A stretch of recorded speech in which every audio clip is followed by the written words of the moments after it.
Pessoal, como vocês viram, o romantismo, ele se divide em três gerações. A poesia, porque hoje a gente vai estudar só a poesia. A poesia se divide em três gerações. A primeira geração eu chamo de nacionalista ou indianista. A segunda geração eu posso chamá-la de byroniana, por conta das influências de Lord Byron, mas também posso chamar de mal do século. E a terceira geração eu chamo de condoreira, representa um pássaro que tem um voo muito alto e que tem uma visão ampla, não é? Então é um momento crítico. E eu também posso chamar a terceira geração de poesia crítica, de geração crítica, tá? E agora nessa videoaula, a gente vai detalhar um pouquinho melhor a segunda e a terceira geração, tá ok? Então a gente volta aqui. Como eu estava falando para vocês, a segunda geração, que é uma geração totalmente caracterizada por um pessimismo, não é?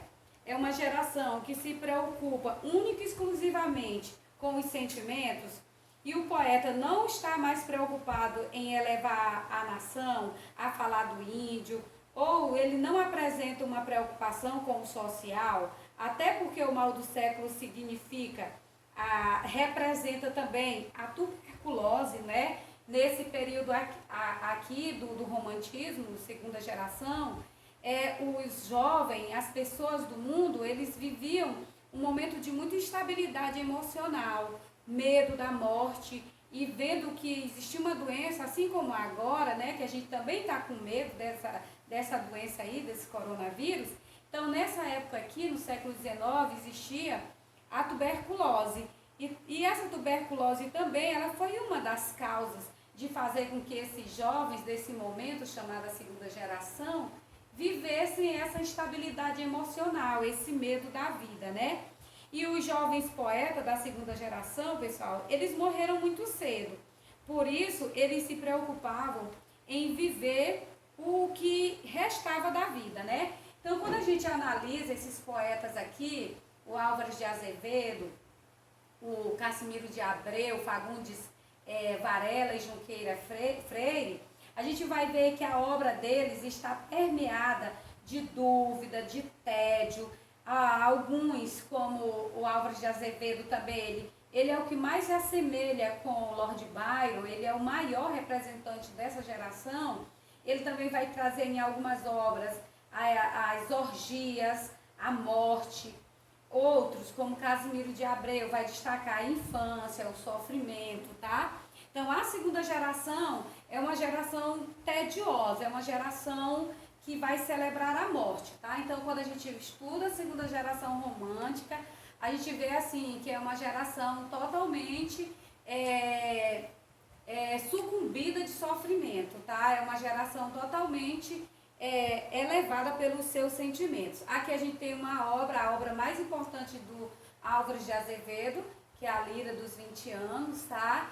A gente vai ter oportunidade de ler e interpretar alguns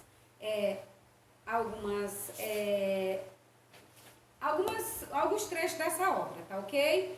E a gente chega à geração condoreira, a terceira geração, tá? Que a gente também pode chamar ela de geração social.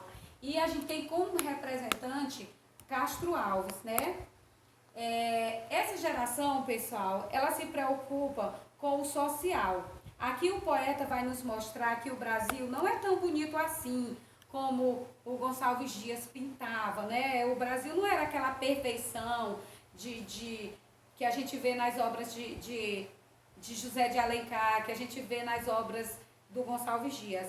Aqui o Castro Alves, e junto com outros poetas também considerados críticos, eles vão nos mostrar um verdadeiro Brasil, um Brasil que tem problemas e que o principal deles é a escravidão. Por isso que a gente vai conhecer esse cara aqui, o Castro Alves, como chamado poeta dos escravos, né? Porque ele foi considerado o último grande poeta romântico, tá? E a poesia dele vai apresentar-se uma poesia abolicionista, né? E a melhor obra desse autor é Navio Negreiro, que narra a travessia dos negros da África para o Brasil, e Vozes da África. São obras muito interessantes, muito importantes, até histórica também, porque ele também, dentro dessas obras, não é uma idealização, não é? Ele trabalha com fatos reais, mostrando todo o sofrimento do negro nessa travessia da África para o Brasil, tá ok? E na poesia social predominam-se as comparações, a metáfora, a antítese, a hipérbole. Quando eu falo de Castro Alves, pessoal, eu não posso me esquecer da linguagem desse cara, tá? Ele tinha uma linguagem muito forte.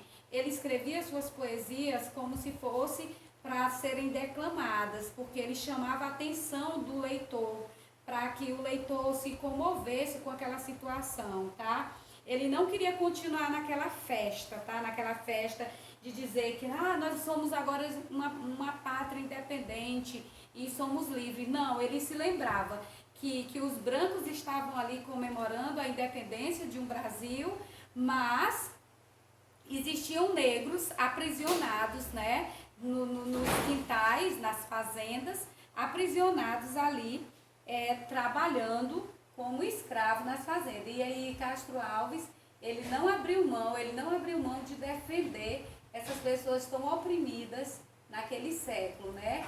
Então, assim, eu acredito que o negro, né, ele deve, assim, sempre conhecer a história. Todos nós devemos conhecer a história do Castro Alves, mas nós devemos entender que ele foi um dos primeiros caras a estar atentos ali para defender essa classe, né? Essa classe que até hoje ainda sofre, né, pessoal? Essa semana passada mesmo, a gente teve um caso clássico de preconceito racial, né? Não no nosso país, mas em outro, e chamou muita atenção.